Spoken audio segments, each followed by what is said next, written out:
জামাত ইসলামী হবিগঞ্জ জেলার সম্মানিত আমির, বাংলাদেশ জামাত ইসলামীর কেন্দ্রীয় মজলিস শুরার অন্যতম সদস্য, আমাদের শ্রদ্ধাভাজন দায়িত্বশীল জননেতা জনাব কাজী মাওলানা মুখলিসুর রহমান, উপস্থিত বাংলাদেশ জামাত ইসলামীর সম্মানিত জেলা নেতৃবৃন্দ, আমার সামনে উপস্থিত 1971 সালের দেশের স্বাধীনতা সংগ্রামের রণাঙ্গনের বীর মুক্তিযোদ্ধা ভাইয়েরা, প্রিয় দিনী ভাইয়েরা, আসসালামু আলাইকুম ওয়া রাহমাতুল্লাহ।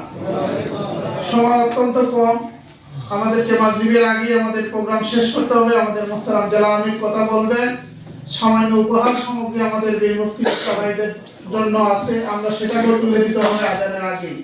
সুতরাং লম্বা কথা বলার কোনো সুযোগ নেই। আমরা আজকে 54তম বিজয় দিবস পালন করছি।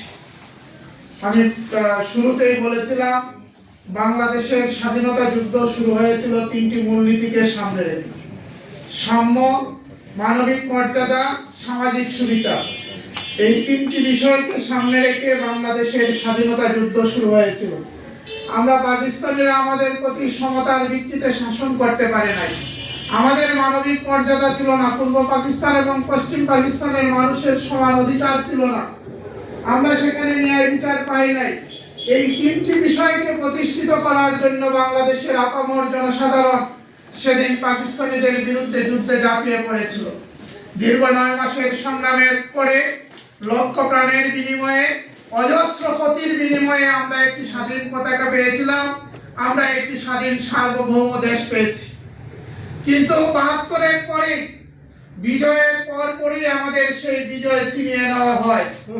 আমাদের উপস্থাপক বলেছেন, আমরা পিন্ডির গোলামি থেকে মুক্তি পেয়ে আমরা দিল্লির গোলামিতে নিমজ্জিত হয়ে গিয়েছিলাম।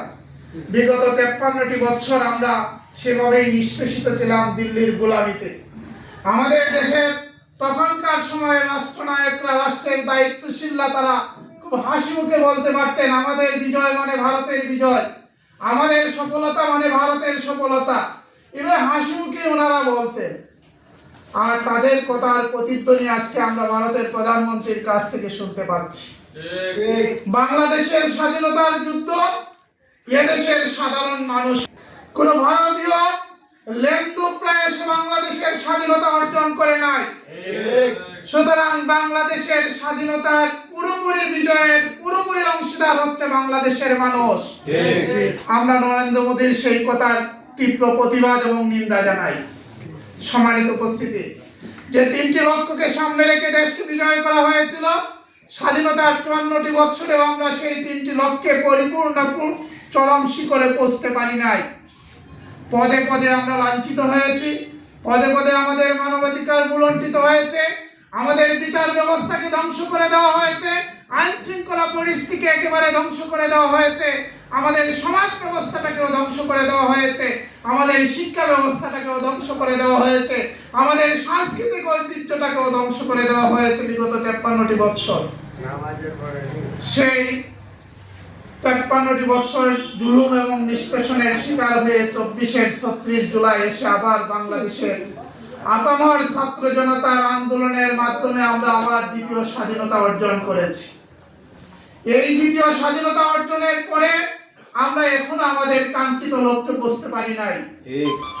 যাদেরকে আমরা বিগত 17টি বছর যে কারণে জুলুম নির্যাতনের দেখতাম, 24-এর 36 জুলাইয়ের পরে আরেকটি দল সেই সমস্ত বিষয় আবার তারা নিজেরা শুরু করে দিয়েছে।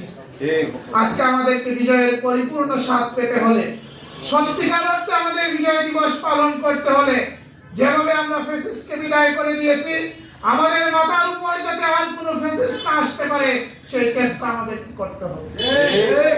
যদি আমরা সেই চেষ্টা করতে পারি, আমরা যদি ফ্যাসিস্ট মুক্ত দেশ করতে পারি, তাহলে আমাদের দেশের যে সমস্ত বীর মুক্তিযোদ্ধারা তাদের জীবন বিলিয়ে দিয়ে গিয়ে আমাদেরকে দেশ উপহার দিয়ে গিয়েছে, এখনো যারা জীবিত আছেন, যে সমস্ত মুক্তিযোদ্ধারা যারা তখন টকবকে যুবক ছিলেন, এখন বয়সের ভারে বৃদ্ধ হয়ে, বয়সের ভারে মৃত্যু হয়ে গিয়েছেন, তারা এখনো স্বপ্ন দেখেন একটি সুন্দর বাংলাদেশ, একটি কল্যাণধর্মী রাষ্ট্র এবং একটি সামাজিক সুবিচারপূর্ণ রাষ্ট্র। আর সেই সামাজিক সুবিচারপূর্ণ রাষ্ট্র, মানবিক মর্যাদা যেখানে প্রতিষ্ঠিত থাকবে, সেরকম রাষ্ট্র প্রতিষ্ঠিত করতে হলে ইসলামী আদর্শের কোনো বিকল্প নেই। আমাদেরকে সেই ইসলামের আলোকে, ইসলামী আদর্শের আলোকে আমাদের বাংলাদেশকে গঠন করার চেষ্টা করতে হবে। আসুন আমরা আজকের এই বিজয় দিবসে শপথ নেই, আগামী দিনে আমরা বাংলাদেশে ইসলামী আদর্শকে বিজয়ের মাধ্যমে এদেশকে একটি সুখী সমৃদ্ধশালী বাংলাদেশ হিসেবে গঠন করব, এদেশকে একটি কল্যাণধর্মী রাষ্ট্রে পরিণত করব। এদেশে কোনো হানাহানি থাকবে না, কোনো অবিচার থাকবে না, কোনো বেইনসাফি থাকবে না, একটি ইনসাফপূর্ণ সমাজ কায়েমের অঙ্গীকার হোক আমাদের আজকের এই বিজয় দিবসের অঙ্গীকার। আসুন আমরা সকলে মিলে সেই প্রচেষ্টায় রত হই। সেই উদাত্ত আহ্বান ডেকে আমি আমার সংক্ষিপ্ত কথা এখানে শেষ করছি। ওয়া আখিরু দাওয়ানা আলহামদুলিল্লাহি রাব্বিল আলামিন। আসসালামু আলাইকুম ওয়া রাহমাতুল্লাহ।